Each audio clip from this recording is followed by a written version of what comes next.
and thank you for joining me. Do you love pasta? It can be the ultimate comfort food. It can be an easy weeknight meal. It can be a vessel for many of the scraps that are floating around your refrigerator without a home. If you are a pasta lover, then you are no doubt familiar with basil pesto, or pesto genovese. It is a green sauce made of basil, pine nuts, garlic, cheese, and olive oil. These days, it's nearly as ubiquitous throughout the world as pizza. You can find it in almost every grocery store in the US, and I can even find it frequently here in Northern Europe. I have a theory that the cold weather natives up here eat food from further south as a means of getting a little warmth and sunshine into their lives, even if it's indirectly. But while basil pesto is delicious, pine nuts are expensive, and you end up needing a lot of basil, which can also add up. Oftentimes, those little packs of basil that are available at the store barely amount to anything after they are all blended up. And even if you have your own plant, outside of the summer season, it can be difficult to get enough basil together to make a worthwhile amount of pesto. My friend Liz recently reached out to me, asking if I had any advice regarding this issue. Unfortunately, there's only so much you can do to make up for a lack of basil. But what if you tried a different pesto altogether? Let me introduce you to Pesto Trapanese, Sicily's answer to Genoa's pesto. While it still contains basil, the bulk of Pesto Trapanese is made up of blanched and peeled almonds, tomatoes, garlic, pecorino romano, and olive oil. It is delicious and economical. If you want to cut down on your basil budget and try something new, this is the pesto for you.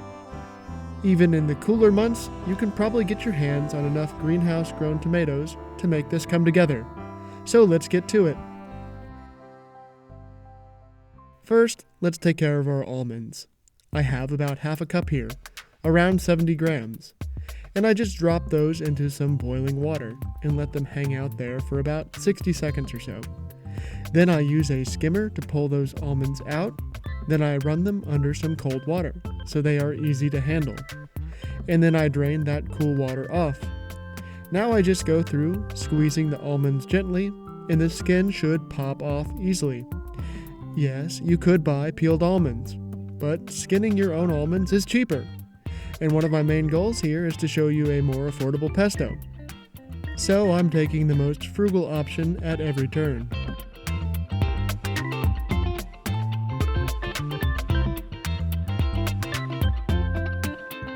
After I have all of those peeled, I deviate slightly from tradition.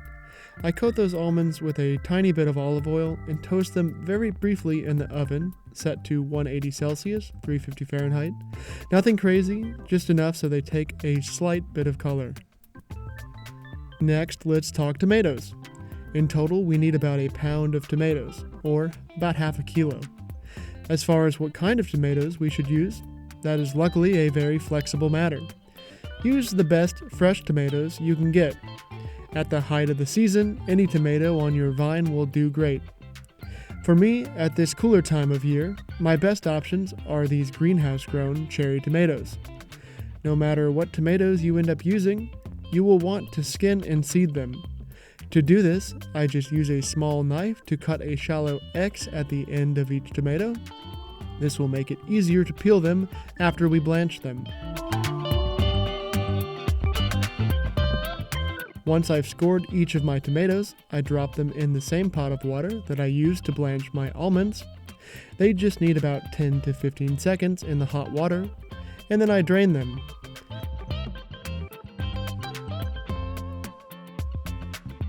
After I let them cool off a bit, I go through and, like the almonds, it should be very easy to peel those skins off.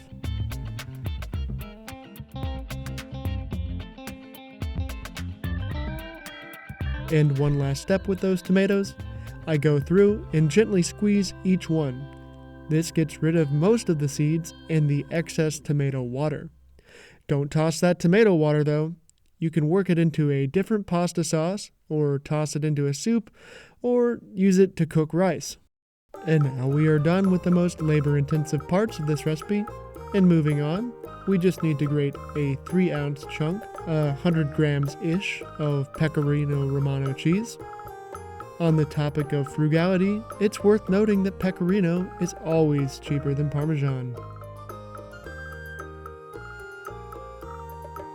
And now with our cheese grated, we just need to peel 2 to 3 cloves of garlic, something I'm sure you are comfortable doing.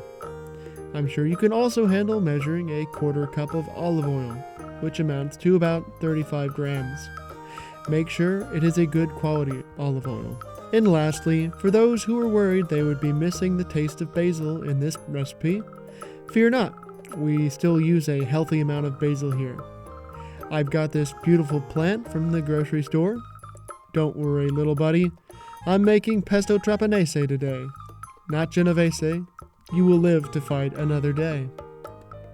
I just pick enough leaves, something that amounts to a big handful, maybe a cup, loosely packed.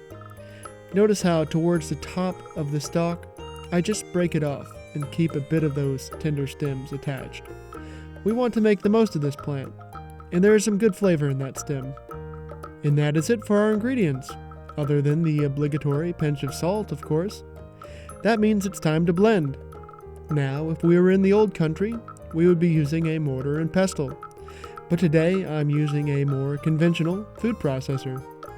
But don't worry, this thing is not the most powerful food processor I've ever had. So our pesto is still going to have a bit of a rustic edge to it. And once I get the food processor set up and plugged in, I start out by going in with my garlic cloves and my toasted almonds. Basically, anytime you are putting garlic in a food processor, it's a good idea to run the machine with just the garlic, or in this case, the garlic and one other element, in the beginning of the process. This ensures that the garlic is well blended before the other ingredients are added, because once other ingredients are added, that means that the garlic will be making less contact with the blades.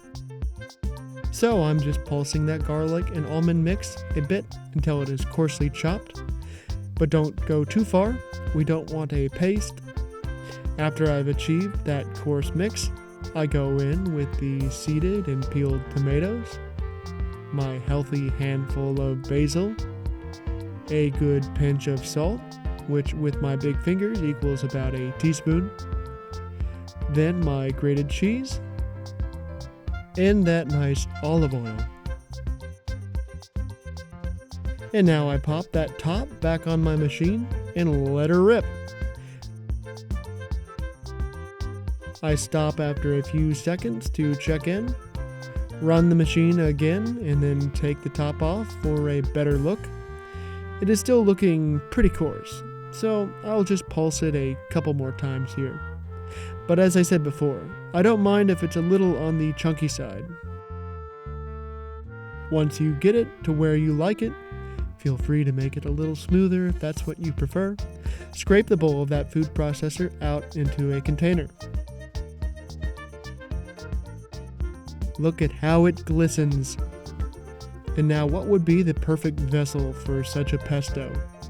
Well, we already answered that question. Pasta, of course. If you want to go all out and make some fresh pasta, that would certainly be welcome here. But a nice quality dry pasta will still result in a beautiful meal. Today I'm opting for linguine. See, the Italian flag? That means you know it's good. I get myself a nice big pot of water, put it on the stove and bring it up to a boil.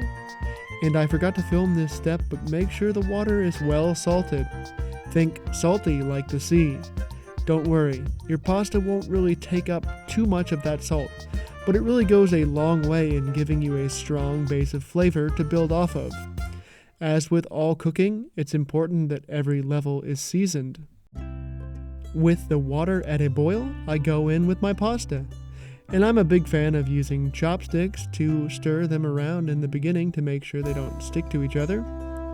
And after that, I simply follow the recommended cooking times on the package, going a little bit beyond al dente. I will simply be tossing my pasta with pesto off heat, so I want to make sure I have my pasta right where I want it. If I was making a pasta recipe where I cook the sauce for a bit more in the pan before serving, I would drain the pasta a bit sooner. Something to consider for your pasta adventures. And what is the best way to tell if your pasta is properly cooked? Well, you grab a noodle out of the water, you have faith, and set it free.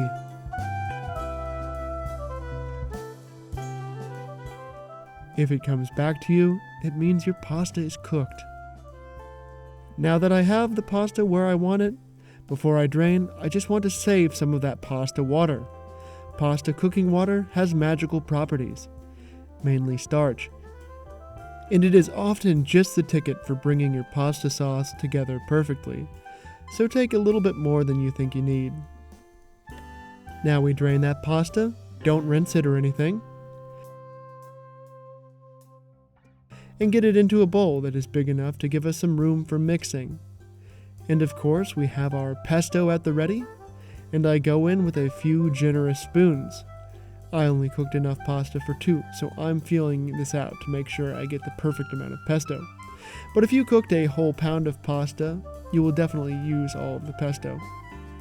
I'm also giving myself a generous splash of that magic pasta water, and then it's just a matter of tossing and seeing what it looks like. It looked to me a little dry, so I'm just adding another little splash of pasta water and another little spoon of pesto, tossing a bit more, and now it's looking pretty ridiculously good. Notice how there is just a bit of pesto pooling at the bottom of the bowl. For me, that's perfect, because I know that this pasta will cool very quickly once it hits the plate, and as a result, it will clam up a bit. So for me, I always want any pasta to be a little on the loose side before it hits the plate. Speaking of, let's go ahead and get this gorgeous pasta onto a plate.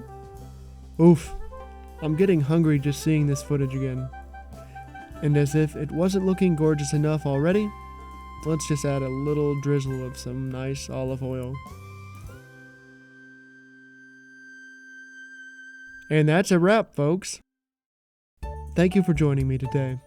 I hope you enjoyed this look at the slightly less famous pesto, and I hope you find it a great economical alternative to the classic green pesto. Who knows, you might even like it more than pesto genovese. So give it a try and let me know what you think. As always, any and all comments are welcome. Clicking the thumbs up button is not only helpful, but it makes us feel good. And subscribing is always appreciated. As I've always said, no junk mail, just free content. So until next time, cheers!